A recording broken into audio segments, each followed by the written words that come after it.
friends, this is Anjali Krishnan, Assistant Professor, PG Department of English, Don Bosco College, Kottayam. Hello my dear students, today we will start our third semester classes for the paper Critical Studies 2 with the module 4 titled Subaltern Studies. First of all, let us consider the term subaltern. What do you understand by the term subaltern? To talk about the term subaltern, it is derived from two Latin words, sub and alter. Sub means under or below, and alter, alternate or the other. Together we have subaltern as something subordinate, that of inferior rank or status in terms of action, authority or power, which you can see as in the Oxford Dictionary definition 2. The term is also used in British military to designate commissioned officers below the rank of captain and other various grades of lieutenant. We have historian like Ranajit Guha in his Preface to the Subaltern Studies, writings on South Asian History and Society, Volume 1st, has used this term or has defined this term as of inferior rank or status. We know the subordination in South Asian society in terms of class, caste, gender, power, etc.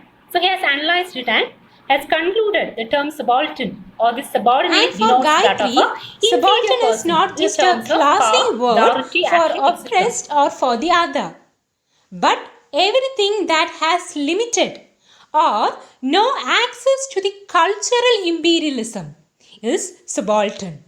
So subaltern is a space of difference operated within the hegemonic discourse, the power system. So we have to understand the term subaltern as populations which are socially, politically and geographically outside of the hegemonic power of structure of the colony and of the colonial master or the colonial homeland. Moving to the history of subaltern class. In any state or nation, we know we have two groups of people or two class of people, the ruling class and the subordinating class or the subaltern. So when it comes to the ruling class, they are the dominating group. Dominating plus they have power or the state power. And when it comes to the subaltern, they are the subordinating class, less power, inferior status or rank in terms of power, authority or action. So that is it. Gramsci has said, history of the subaltern classes was just as complex as the history of the dominant classes. That is the history of the ruling classes, though the latter history is taken as official one.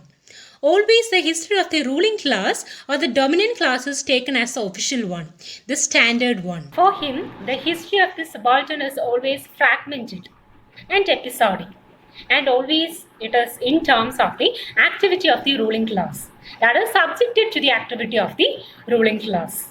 So they are always having this, they have the position, they are positioned to the subordinate level. Moving to the subaltern historiography.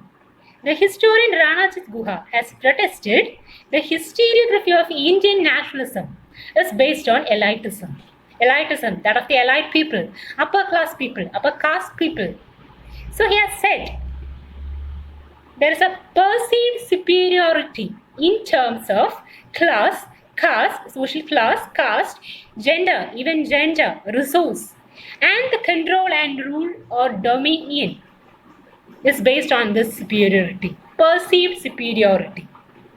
And according to, in terms of these factors, he has divided the historiography into two.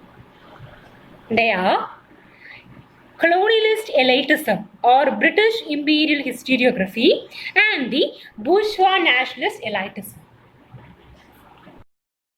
In British imperial historiography, the British rulers, administrators, parliamentary institutions, and colonial political culture are credited with starting the process in which Indian national consciousness has developed and culminated. Thus, they were treated as the product of British rule in India. Next, the bourgeois nationalist elitist historiography, which represents the growth and victory of Indian nationalism as the sum total of activities and ideas by which elite Indian responses, the upper classes, has made responses to the institutions, the opportunities, resources which the colonial master has introduced.